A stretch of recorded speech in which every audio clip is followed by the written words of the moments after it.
Hi there, and welcome back to Good Distinctions. I'm your host, Will Wright, and joining me today is Meredith Hinds. Meredith, welcome. Thank you so much, Will. I'm so happy to be here.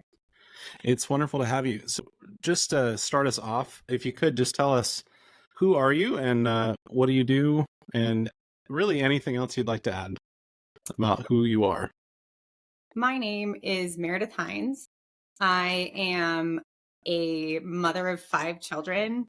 I'm also a writer. I'm a Catholic convert. I converted to the faith in 2016 with my husband. And I write saint content for children. I also write for adults, but a lot of the things that I write are faith-based. And I enjoy working on stories, and I enjoy kind of bringing things together in a way that might give somebody new perspective, children or adults. And one of the things that I am writing for is I'm writing for that moment when a parent is reading to their child. Like, that's a really important moment in my own house. And to think that anything that I do is facilitating that time in other houses is just, it's beyond my wildest dreams. So I'm so glad to be able to get to do it. Fantastic. Well, and you do a great job with it. The book that we're discussing today, in large part, is Eucharistic Saints, 20 Stories of Devotion to Jesus. And this is a new title from Tan Books. And my son, who's almost 7, and I have been reading, we've read a couple of these now in preparation for this conversation, and he loved them. I loved them too. I mean, we taught, what did we read? We read one about St. Thomas Aquinas and another about the angel of peace who visited the children in Fatima, Portugal. And that was really neat. That was, of course, in that story, many of the listeners probably are familiar with it. The children receive communion, and a couple of them receive first communion from this angel who's sent by God. And my son, when we finished the story, looks at me and goes, "How do I do this? I want an angel to give me first communion." And I said, well, ask, I guess, pray about it. Before the show, you were saying, go out to the woods, find something. Yes, go find some sheep and be in the woods. Yeah, just be a shepherd, just get on that. Shepherd, spend a lot of time alone with the Lord and in quiet, let him come to you. That's, it's interesting because as different as that situation might be from our life, what I hear in that story from your son is this real childlike longing for these things. And I think that that's a big part of why the Fatima children received what they received, is because they were children and they had that childlike longing. So what a beautiful thing for your son to say. I love that. No, he's great. Just recently he asked me if he could get a brown scapular. And I said, well, there's stuff that you have to do. If you get it, you got to pray the rosary at least once a week, and you have to have a devotion to our Blessed Mother and understand that everything that's yours is hers. And he was just like, okay, sign me up. And so we asked our pastor. He's, like I said, he's currently 6. So I asked our pastor, can you enroll him? And he said, absolutely, let's go. And he's just been, the other day he asked for a Bible, like his own Bible. Like, this is not a normal 6-year-old, but I think it's hitting on, I'm thinking about it, and I was talking to my wife. I'm like, are we just doing a really good job with him, or is this just all grace? And I think it's probably a bit of both. Yeah. But it's, one thing I know that we have been doing, so if there's parents listening and they're like, man, my kid doesn't want anything to do with religion, I think books like this and having this time set aside every day where you're just touching on the faith, you're proposing it, you're informing your child about these things in a way that's manageable to them, something that they can take in, like a story, can be so powerful because it taps into that creative potential in them. But then also, they're like little sponges when it comes to grace. I mean, when I worked in a parish, we in the Diocese of Phoenix, we have restored order for the sacraments, and so confirmation and first communion happen in 3rd grade. And I had a lot of the parents who came from other places that do it in high school. They said, well, why 3rd grade? I mean, they're too young. I said, oh, well, no, they're not, actually. Right. They're more open to grace than you and I are most of the time. So I think there's this, I mean, you touched on it. There's this capacity of a childlike faith that, of course, our Lord tells us to emulate, right? To be like a child. Oh, absolutely. And I think that restored order is an option here in the Diocese of Colorado Springs. They don't have everybody do it, but parents can choose to do it. And that's what we've chosen to do with our oldest. And I think it's interesting, to bring up that question, because I think it's an important question, but of somebody being too young, for something like this. And there's a story later on in the book about Pope Pius X. And he was the one who the age of First Communion had kind of, it had gone like up and up and up and up and up and up. And it was like, it was like 14 or 16 in some places. It was like, he was Pope in like the early 1900s, but really like late 1800s, there were places where you were quite old before you could receive First Communion. And that document, he wrote Quam Singulari, which talks about why he is lowering the age. And that's just, I think, a really good document for any parent to read. If like the question on their mind is, what is my child's capacity for faith? Like, what does this mean? I think that Pope Pius X has some really good words for all of us about, what it means to be ready for something, and what it means to have faith, and like children's absolutely extraordinary capacity to be really faithful, particularly, if they are, they're familiar with the faith, they're surrounded by these things, and like somebody has presented it to them in this really like loving and warm way. So yeah, that's Yeah, I'm a huge fan of restored order. Also a great lover of the Eastern tradition of baptism, confirmation, and First Holy Communion for babies.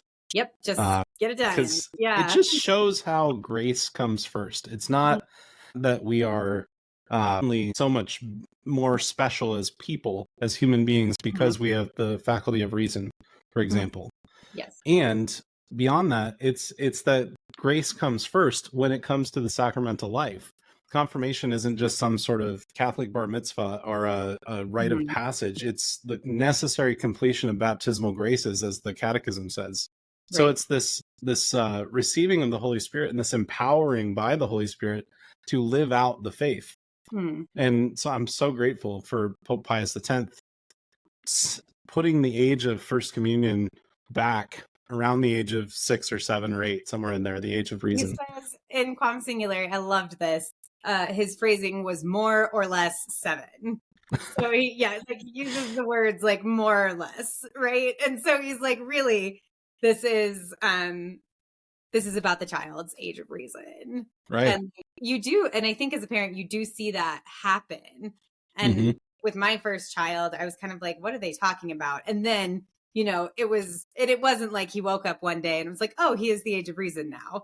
But it was like this understanding that kind of came over him. It was like, okay, we are here. We are here at this age of reason. And this real desire for the Eucharist.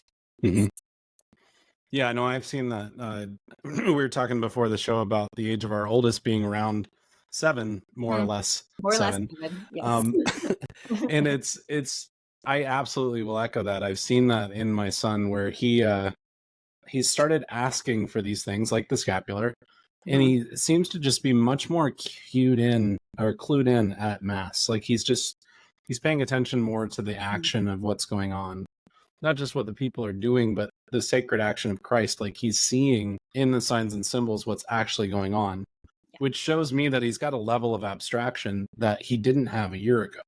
Right. And I think that's really getting at that idea of the age of reason.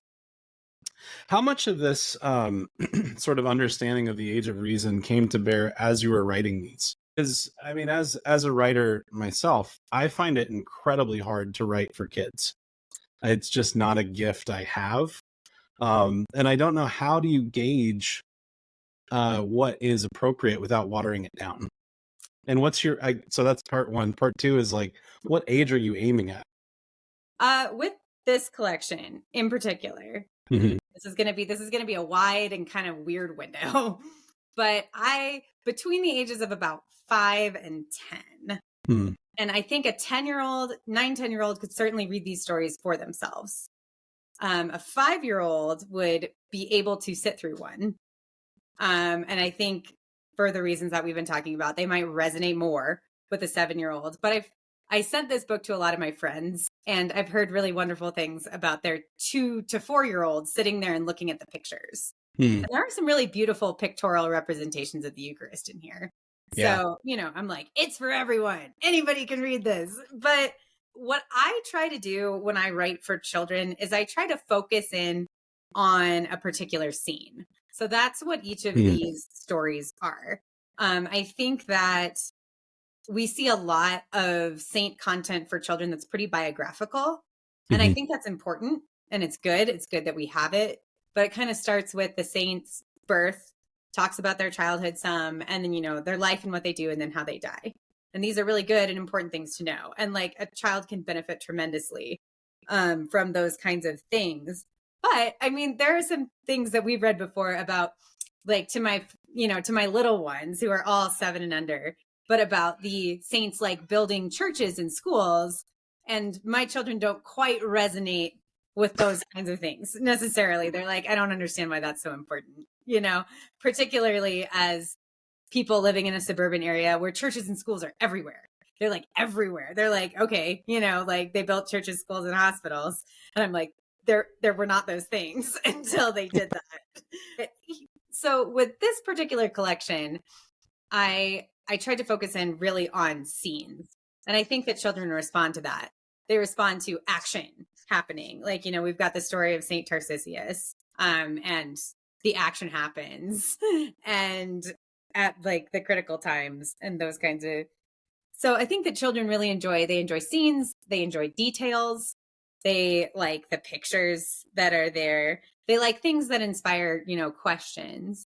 So you don't have to answer all of their questions necessarily within the story. Like it can be something that like inspires them to think. Like I'm thinking about your son's question about like, can I have the Eucharist that way? Like that kind of thing. Like, can my first communion be with angels? Like it inspires a question. So it can be something. Children can totally engage with something that doesn't like have all of like the answers. They like things that are a little bit strange even. So that's what that's fantastic. And actually it's super helpful for me as well. I mean, I'm not I won't say that I'm going to go and write a children's story now, but I definitely love the idea of focusing on a scene. Yeah. Because I'm sure there's got to be some analogs even for older kids, teenagers, even young adults, where we don't need to feed or give everybody water with a fire hose. You can just give them a manageable scene, because stories are so important. I mean, stories are how we communicate on a fundamental level. Mm-hmm. Yeah. No, that's really helpful to understand. Good. Yeah, I think that it can be a temptation to try to like, what if they only sit and listen for this time? So I have to get everything that is so important in like right now. And it's like, no, you actually, first of all, it's not all on you. God is gracious, and there will be other people like in your child's life who will come alongside them to teach them as well. But you can also just you can linger over something that is interesting to you in particular. I think that's really important for parents. Is my husband has this rule that he doesn't read anything to the children that he doesn't like. So like if there's a book that like he doesn't enjoy, he's like, I'm not reading this to you. I will read to you. Bring me one of these books, and that's what I'll read to you. So, I that definitely resonates with me. That's also a policy I have. Yes, no, I think it's a good policy. I think that it makes a lot of sense because yeah. I mean, as a teacher, it's like when there's a subject that I have to cover because it's in the curriculum, I have to make myself excited about it if it's something that it's not my favorite. Yeah. But it's so much easier. There's like a real facility if I'm able to give them something that I enjoy. It's almost effortless. Mhm. Like you put the pieces in play in the preparation, but then you just kind of go for it. But as parents, as the primary educators of our children, we absolutely should. I'm just echoing what you said. We need to be talking about the things that are really a passion of ours, something that we truly love, because if catechesis is meant to be facilitating an encounter with Christ, we should be inviting them to encounter Christ through the ways that we encounter Christ, and knowing that that's going to be very different for each child. I mean, every kid is different. Fundamentally, every single human being is unique, and so it's interesting seeing where the overlaps are and where the kids are different. I mean, I'm sure as a mother of 5, you see this daily. Yes, they are, I mean, they're different in what they need, but all of them need relationship. Right. Like they deeply need that relationship. And it's interesting that you go into talking about teaching, and the teacher must be interested in their own topic. Otherwise, I mean, two pieces there. The teacher has to be interested in what they're saying. And so as we're in this time of Eucharistic revival, that is kind of one of the things that kind of keeps coming back to me, because a question that's out there is like, well, how do we teach our children to love the Eucharist? And it's like, well, we must love the Eucharist. Like that, Yeah. that is how we are going to teach our children to love the Eucharist, is if we are practicing these things ourselves. So that's like the first place to go, is to be like, okay, well, how do I increase my devotion to the Eucharist? And then that second part, with the teacher taking that thing that they love and giving it to a child, like that relationship between either whether you're the educator or whether you're the parent giving it to the child, it's like learning takes place in the context of a relationship. And so that is, I think that that's something that's really important for like parents to remember, is that what our child learns about their faith is going to be in the context of my relationship with them. So it's not even, it's not about having like all of our ducks in a row necessarily. It's about like being just like completely committed to this relationship with this child and, what they need. So. Yeah, I mean, I think my sons learn the most from me when it comes to the faith by just seeing me at Mass. Yes. Like just that presence, the way that I hold myself when I'm kneeling, inviting them to do the same, genuflecting, saying prayers at the end of Mass of Thanksgiving out loud with your family. I mean, these are little things. Not everybody. If you're listening to this and you don't go to Mass every Sunday and every holy day of obligation, like obviously start there. Right. Let's get the I call it the bare minimum, the precepts of the church. Like the 6 precepts of the church. Yeah, Yeah, like I just the bare actually minimum. Let's get that. just this week that became really important to me for some reason, because I was thinking about like the definition of what a Catholic is. I was like, okay, like I think we need to get back to basics in terms of like, what is our definition of a Catholic? And so to kind of go back to, it's like, okay, a Catholic is a person who received the gift of baptism within the Catholic Church. Like that is what a Catholic is. It's an identity that's a gift. But like, what is it to be a practicing Catholic too? It's those 6 precepts. And that the first one is that you go to Mass every single Sunday and on those holy days of obligation. And that is a very powerful witness to your children. Like being taken to Mass every single Sunday. Like this is what we do. So much more than really than so many things that you could say to them about this being important, like is that action of going to Mass every single Sunday. So yeah. Well, and then the rest is going to look different depending on the family situation. Like obviously holding to the teachings of the church on faith and morals is non-negotiable. Yeah, of course. The Yeah. precepts, the 10 commandments, the beatitudes, living the corporal and spiritual works of mercy. So there's a lot to it. But as far as like the individual life of the Catholic family, like I try to go to daily Mass.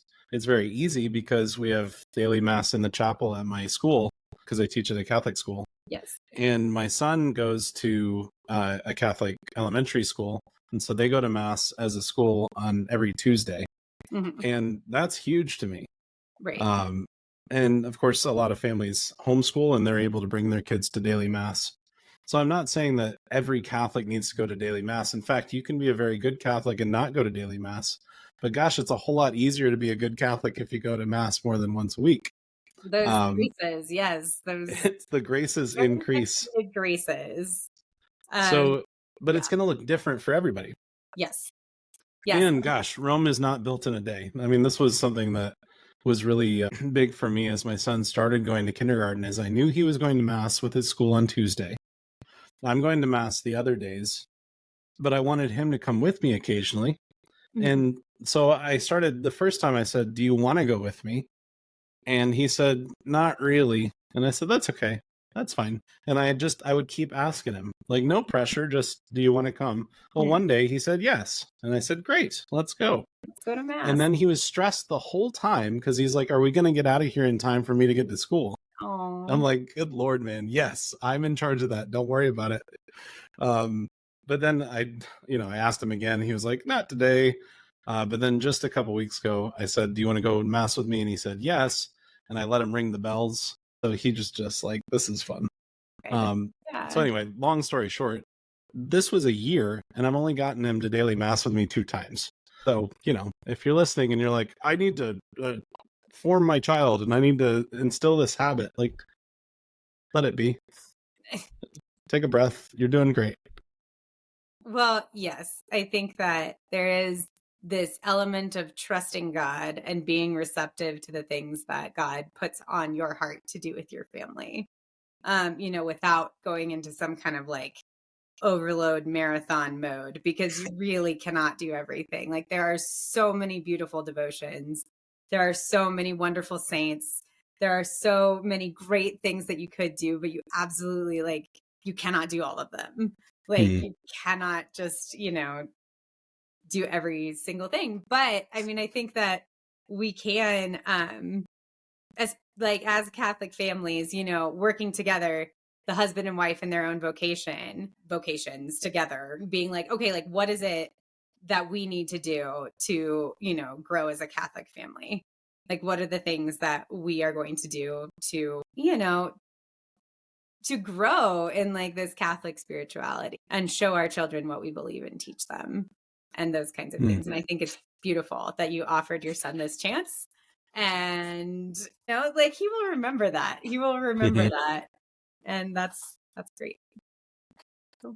You mentioned that you and your husband were both converts.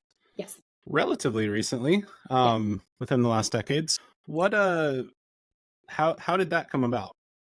Okay, so my husband and I we were dating and engaged when we were considering the question of, are we going to become Catholic? It was something that had been part of my husband's journey for a while. So when we started dating in our early 20s, he had probably been considering Catholicism for 5 years. His brother had become Catholic.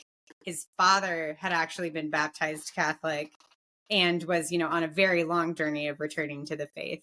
But there was that brother who converted and then a sister who converted. My husband's part of a very large family. But it was one of these critical questions for, when we were choosing, are we going to make this life together? Are we going to become Catholic? And I grew up in evangelical, Protestantism, a really wonderful church, wonderful people, loved Jesus a lot, really cared for me really well. But what I felt was missing was just kind of the history, really. It did kind of feel as though everything was kind of built on shaky ground for some reason. It was this isn't connected to, it just felt like it wasn't connected to anything. And often when it was church history time, we would talk about that first century and then skip about 1400 years and then get to the Reformation. And then,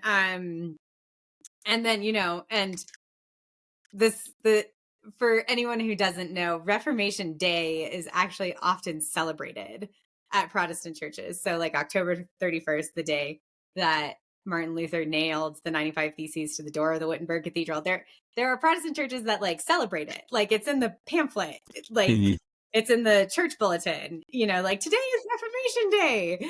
hooray. And so like just kind of grew up with that understanding, but just kind of felt this disconnect. I was like, there's something here that's just not connected.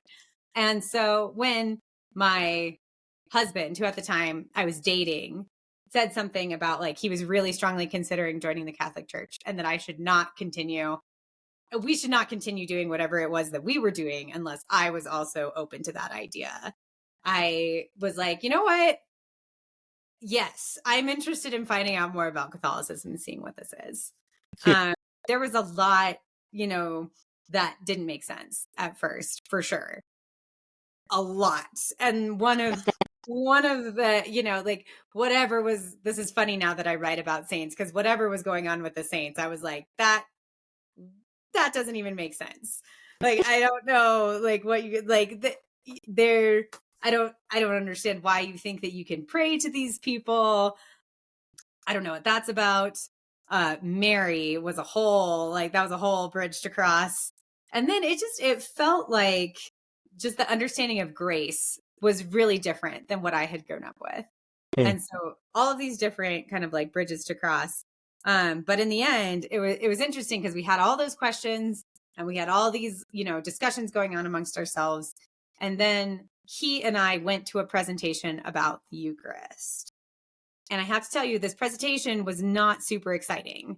Like they did a fine job. They did a fine job, but it was, it was a PowerPoint and it wasn't like super engaging or anything like that.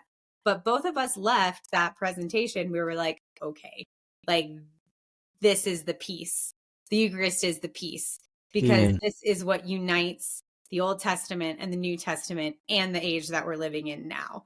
This is Jesus's promise to be with us always. This is the fulfillment of that promise.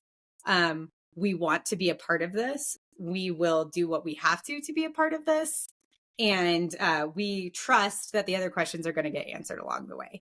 And they really have been. And I'm so thankful to be Catholic. I'm so, it is good to be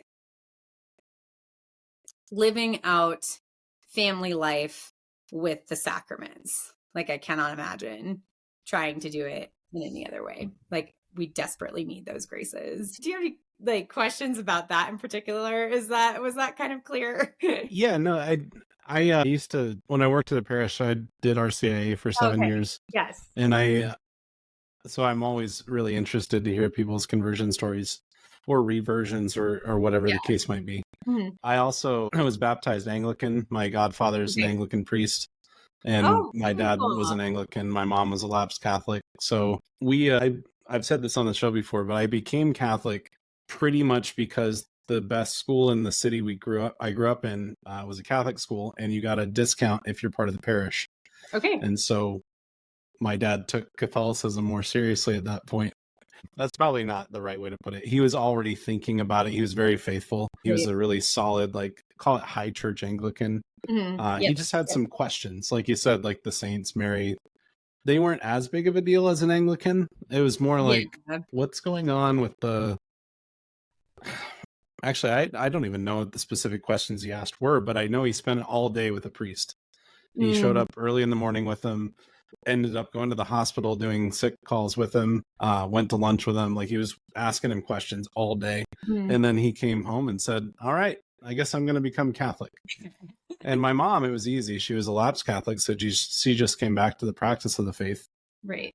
But it's so interesting kind of seeing how God calls every person to the fullness of the Christian faith, because he does. He calls all people in one way or another, whether implicitly or explicitly, as Vatican II puts it. So there's this introduction, this proposition that the Lord makes to each of us in his own way. But it's so interesting to see how people respond to that. Right. And for some people, it's like you say, you go to this presentation, it's dry, it's maybe a little bit more intellectual, but you're like, yes, that's it. That's the piece. Well, other people, gosh, it's like 30 years that they have to meander around. I guess my only question, you said that the understanding of grace was very different from your upbringing versus the Catholic Church's view. What do you mind going into that a bit more? Okay. First of all, can you hear what's going on upstairs? And do I need to like stop it? Okay, sorry. You can. The noise reduction on Riverside is awesome. So Okay, that's really good yeah. because my son is playing sea shanties upstairs. That's awesome. So Don't good. stop the sea shanties. Okay, we will just let the sea shanties continue. Okay, so I'll just kind of like take you into the discussion that my husband and I were having about this. I mean, he wasn't my husband at the time, but now I'm like calling him that because Sure. but okay, so he had proposed the idea that a person could, through God's mercy, become perfect, like sanctity, essentially, like that a person through God's mercy could, like achieve these, like, not achieve is the wrong word. See, that was my misunderstanding of it.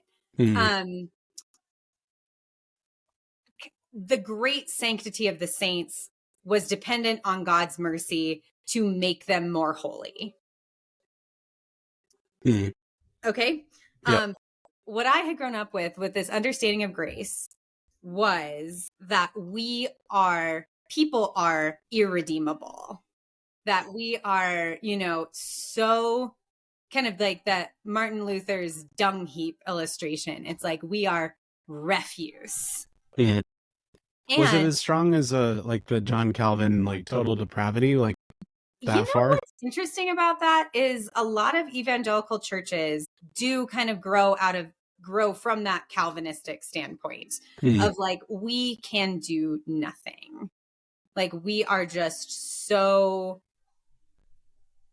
without like the grace of God, like we are just refuse, which is interesting because I think that is the Catholic understanding is that everything is done through God's grace, of course. Yeah.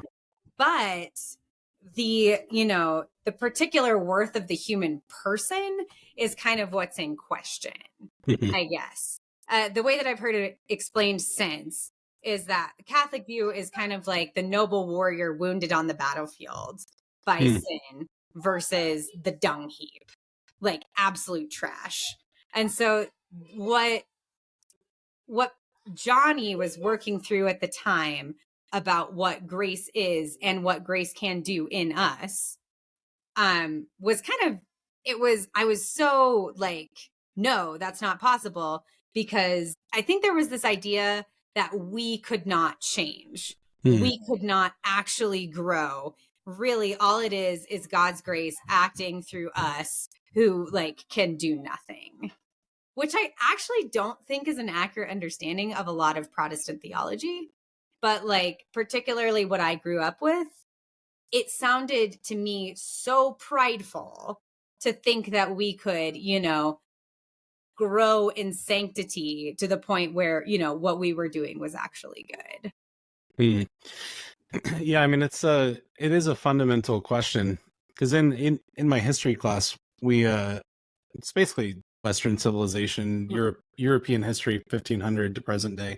So we cover Martin Luther, we cover John Calvin in detail, and there's also a very big difference, like especially for those who are listening who are Protestant. Like, I completely understand that there's a difference between Luther and Calvin's theology versus their followers. Yes. So that being said, the understanding of Calvin was this twisting of St. Augustine, where sort of this extension of predestination that went beyond what the Catholic Church holds. Because the Catholic Church does hold in predestination to the extent that God knows, he has foreknowledge about whether we will choose to persevere in grace or not. Double predestination is that God has willed in his perfect will that some people are damned and some people are saved, which just to me is reprehensible. I don't know how you can possibly square a good God with that. Nonetheless, setting that aside, this idea of total depravity, it really gets down to the effects of original sin and whether it's even possible to have justice restored within us. Yes. And the Catholic view is that we are inherently good, that we were created by God as good. Male and female, he created them, said they are very good, crown of creation. There's nothing else created after that. So the anthropology of the Catholic is We're inherently good, but we're marred by sin, like that idea of the noble warrior that's wounded. I hadn't heard that, but I think it's helpful. But I think what helped my students the most was emphasizing that the Catholic view is about relationship. It's not about what we're doing. It's about what God's doing. And then we respond in cooperation. So God gives us the grace. I mean, it's really all him, right? Like, we can't do anything without God's grace. We can't even exist without God's continued active existence, right? He wills our existence. Otherwise, we would cease to be, and it would be like we had never existed at all. So we rely on God every single moment for our very existence, but then also every single action that we do has its ultimate cause in God. So everything that we do is, even our sin, even our disordered actions, ultimately start with God, but we ruin it. We choose a lesser good when we should choose a greater good. We don't cooperate with grace. And that's when we sin. That's when we miss the mark and either sever or lessen our relationship with God. But really, that's fundamental to really understanding that idea of grace and justification, is that we're not saying that we're special. Right. In fact, we're inclined to sin. Original sin has really done a number on us. But through God's grace, through baptism, we're restored. Through confirmation, it's elevated. And through the Eucharist, it's constantly renewed and strengthened. And it's our cooperation with the grace that God is giving us that allows us to do anything meritorious. Yes. And I think that word, merit, is one of the things that, as someone who is either considering coming into Catholicism, just a Protestant who might be interested in what Catholics believe, the word merit can be a real hang-up. Yeah. Does that make sense? Oh, no, for sure. Yeah, it's the idea that it kind of brings in this idea, this misunderstanding that Catholics think that you can work for your own salvation, or that that you are working your way into heaven. But which is so ironic, because when you read scripture, St. Paul says he works out his salvation in fear and trembling. Yes. What else do you mean by that? Like, we're saved by grace. We will be saved, and God is calling us to salvation. Like, there's multiple steps here. Right. And his grace is with us in every single one of those steps. But I mean, I think that there is kind of this amazing thing about Catholic theology, that it's like this idea that we could actually change, that God's grace is so good that we could actually be different because of it. And what does that difference look like? Right? I mean, it's relationship. It's reflecting Jesus. Yes. Yes. So it's not like Will or Meredith become more. It's ironic, because in becoming more like Christ and putting ourselves second to the will of God, we actually become more who we were created to be. Well, and yes, we are coming back to what we were already, and what we will be again through his grace again when we are in our perfected bodies. Whatever that'll look like. Whatever that's going to look like, we don't know. That's going to be exciting. So I'm 5'4", so I'm hoping to be at least 5'8". That's, oh my goodness. Just a little bit. That'd be good. Very unimportant. I don't care how tall I am if I'm beholding God as he is. Desire for height will be answered by whatever there is in heaven. Beautiful. In sacred scripture, it says we lay up treasure for ourselves in heaven. So when it comes to like merit, I'm not sure what else to make of that. But then, I mean, the Catholic view, I think, when we properly understand it, makes so much sense. And it's all scriptural. It's not like we're trying to read into scripture a certain theology. It's just taking all of the data points and fleshing them out over the last 2,000 years. Like, we trust the saints, we trust the fathers of the church, we trust the councils. And there's it makes sense when you look at like St. Paul saying, I make up what is lacking in the sufferings of Christ. That doesn't make any sense unless what's lacking is simply our cooperation. Yes. I mean, that's the only thing we can offer. Right. Our relationship. Right. Our acceptance of the gift of our childhood to God the Father. And I think that is what he wants from us. And that is so beautiful. And that is what we see in this gift of the Eucharist, is he, is just this willingness to do anything to have a relationship with us. Yeah, I mean, that's going to the furthest lengths and then some. Yes. An extravagant, just outpouring of like self forever. So I yesterday or 2 days ago, I was at the ordination mass for the Diocese of Phoenix here, and it was just so beautiful seeing these men lay down their lives for the church and to be changed in the way that they are. But there was a real pronounced motif, understanding that it's all about the Eucharist. I mean, Bishop Dolan made that very clear in his homily, and it's obviously very clear in the rite itself. But it caused me to, I mean, I believe in the Eucharist with all my heart. And when I was 7, I remember distinctly learning about it in class because I went to Catholic school, and they said, Jesus changes this bread and wine into his body, blood, soul, and divinity. And I remember as a 7-year-old, more or less, saying, yes, why not?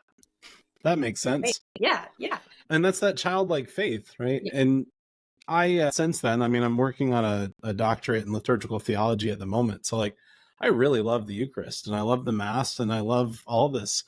But for some reason that ordination Mass during the consecration, I was just like glued in like a tractor beam, like, wow, Jesus is coming present right there. That doesn't make any sense. Right. And it wasn't that I didn't believe, it was that I just couldn't fathom the lengths that God is going to show us how much he loves us and desires to be part of us, to come into not only our bodies, but into our souls in a very pronounced way. So it really is tremendous, the gift of the Eucharist. And to bring it back to your book, it's really tremendous that we have a way to share that faith with our children. Yes. Yeah. All right. It is. It's a beautiful gift. Not often do I find myself speechless, but sometimes when I'm thinking about the Eucharist, I either want to talk for hours about how awesome it is, or I'm just dumbstruck and like, wow. It is. And it is a very great mystery too. Yeah. And so I think that engaging with it, like the different, of course, of Mass, and then the stories that we hear about it, and theology as well, those kinds of things. I mean, those are all wonderful, but to know also that some of it really is a mystery, and like we will continue to grow in our love for the Eucharist, but like also just to kind of be like, sometimes the only response is adoration, is just like, this is amazing and thank you. That's all I can do. So right. Well, and when we get to heaven, the Eucharist as such will no longer be necessary because we'll see Jesus, and we'll see God face to face in the beatific vision, God willing. So it's a tremendous gift along the way, right? This food for the journey, medicine for immortality, where we're brought into these sacred realities in a foretaste and sort of as a anticipatory sense. Because I always like to remind my students of this in sacraments class. It's like, where is Jesus? And then we have this great conversation about where Jesus is. And I say, okay, that's great, but where is Jesus? And then finally they say, in heaven. I'm like, right. Body, blood, soul, and divinity. He's in heaven. So what is the Eucharist? Also Jesus, but not in the same way. I'm like, yeah, good enough. That's like, yeah. How so fun. it's like mind numbing. Because I mean, any other instance, we say this is a thing. It has a particular substance and essence, And then we bring someone the Eucharist and we say, yeah, it looks like bread and wine, but the substance is actually something completely different. It doesn't quite make sense with our heads. But when we look at the whole, and I love the way, when you were talking about your conversion, I love the way you said the Eucharist ties together the Old Testament, New Testament, and our present age, the age of the church, because it does, and it shows us that unity. But it's exactly that, I think, that helped me when I was grappling with a lot of these things intellectually as a high schooler. It was that unity, that history, that really confirmed for me that the Catholic faith is true and the Eucharist is Jesus. Is that despite what my feeble senses see, and the fact that they fail, this is Jesus, body, blood, soul, and divinity. And how do I know that? Well, the testimony of the church is abundantly clear in showing that continuity. Like, for example, in Hebrew, the city where Jesus was born, Bethlehem, means city of bread. And in Aramaic, it's city of flesh. Like, that doesn't make any sense. Why linguistically would that happen? And it's not like Jesus can say, oh, I was born in the wrong city, gotta go be born again in Bethlehem. Like, everybody knows where he was born. So that's not a proof of the Eucharist, but it's still just like, well, it's just these, like, the reality shows us what, there are these beautiful echoes of truth in like these kinds of things. Yeah, I mean, reality is what it is. And there's a lot of things that confirm reality. I mean, scientific inquiry, we can look and observe the natural world and determine things about it. And I think people have forgotten that theology is a science. It is the queen of the sciences. Mm-hmm. There's a rational way of exploration through theology and philosophy. We seem to have thought that theology is just, well, I mean, atheistic materialists will just say, well, it's just made up nonsense. Right. But if you're in tune to the reality that there's more than just the material world, that the natural world and the supernatural world exist alongside one another, that there are things that we cannot see, we cannot measure. No one's ever going to be able to say exactly what the soul looks like or how much it weighs, because that would be the wrong metric. Question. Right? We have like the angels on the head of a pin question. Right. Yeah. Like, it doesn't make any sense. That's nonsense. You're using the wrong words here. Like, where is an angel? Wherever they're active. That's how St. Thomas says it. So it's like, yeah, I mean, there is a reality that can be discovered if we're open to all of the sources. Yeah. Namely faith, reason, and science. Right. That we hold all of these things together. And that's another thing I love about being Catholic, is that we don't have to throw away good scientific inquiry or good philosophy in order to engage in theology and the things of religion, because they are all from the same source. They're from God. And if they're done properly and with the right presuppositions. So, I mean, that's why Catholics, like you said, hospitals, universities, all of these wonderful Catholic inventions. Yes. It's a beautiful thing to be Catholic and to pass on the faith. And I'm thankful for people like you who are creating these great resources. And I guess that's the last question I really had for you was, how did you come about writing this book? I mean, do you know people at Tan Books and they said, you should do this? It was created in partnership with Tan. Okay. So they were looking for something that they could offer to families during the time of Eucharistic revival. It's like, okay, how can families participate in this together? And I'd already written a devotional about saints for children that was for a different publishing house. It was actually a devotional that was geared toward Catholic or Protestant. It's an interesting little book for many of those reasons, but I had already done some saint writing about children. And so Tan approached me and asked if I would be willing to do one about saints who loved the Eucharist. And so we worked together to create the list of which saints that it would be. And what was so funny was you can't just make a list of 20 saints who love the Eucharist. because loving the Eucharist is just this very central part to being a saint. Right. So like all of the saints love the Eucharist. There are thousands of saints who loved the Eucharist. But we narrowed it down to 20 and we're like, okay, these 20, let's tell the story of these 20 saints. And so then I got into looking up their stories and just finding different moments in each of their lives that I could focus on and kind of draw out a story that talked about, at least approached their Eucharistic spirituality. And we wanted to include some younger, so there's children, there's several children in there. There's some popes in there. There's religious sisters in there as well. And so wanted to get kind of like a broad look at the fact that love for the Eucharist is this central part of being a Catholic. And as people who are hoping, through God's grace to become saints ourselves, that we can be encouraged to increase our own devotion to the Eucharist too. Beautiful. And that is it's a very clear call. I completely echo it and agree with you that it's got to start there. We have to love Christ. We have to love the Eucharist. And from that, others will see that. Our children will see that. Our friends will see that. And by God's grace, they will grow in their devotion as well. Yes, absolutely. Witness is one of the most vital things to the Christian life because we're not saved by ourselves. We're not saved alone. We're made to be in community.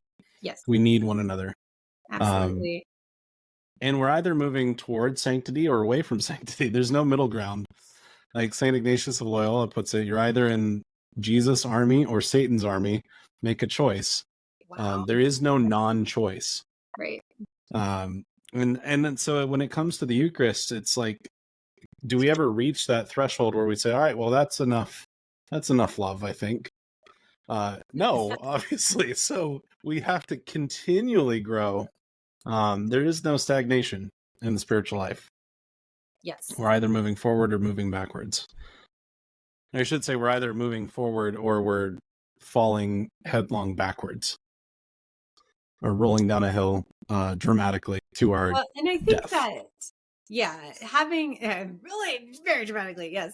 So having the Eucharist, having something even as simple as it sounds, having something so external to ourselves to look at can help us, continue forward. I guess I'm thinking about adoration where you're looking up at the monstrance. It's like, this is a way, this is a way to move toward Jesus, like to go and to be at adoration and to be like looking up at him. And even if you don't have anything particularly profound to say, or if you feel like, like you're not really even hearing anything back, it's like to be there, to like physically be kneeling and like looking up at something, I think that is a way to move forward. That's a way to move toward him. Amen. And as St. John Vianney says, you don't have to do anything either. You just look at him and he'll look back at you. Yes. And so it can be very simple. Well, I encourage everyone, especially with those with children, to go and get Eucharistic Saints, 20 Stories of Devotion to Jesus from 10 Books by Meredith Hinds. And if you don't have kids, buy a copy anyway and give it to somebody, because everybody knows somebody with kids. Everybody knows somebody with kids, and everybody actually knows someone who's Catholic for the most part. So That's right.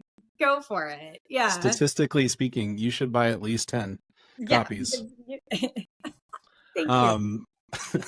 All right. Well, Eucharistic Saints, 20 Stories of Devotion to Jesus from 10 Books. Meredith, thank you so much for your time, and thanks for being with me, and thanks for the great conversation. Oh, absolutely. Thank you, Will. It was great to be with you.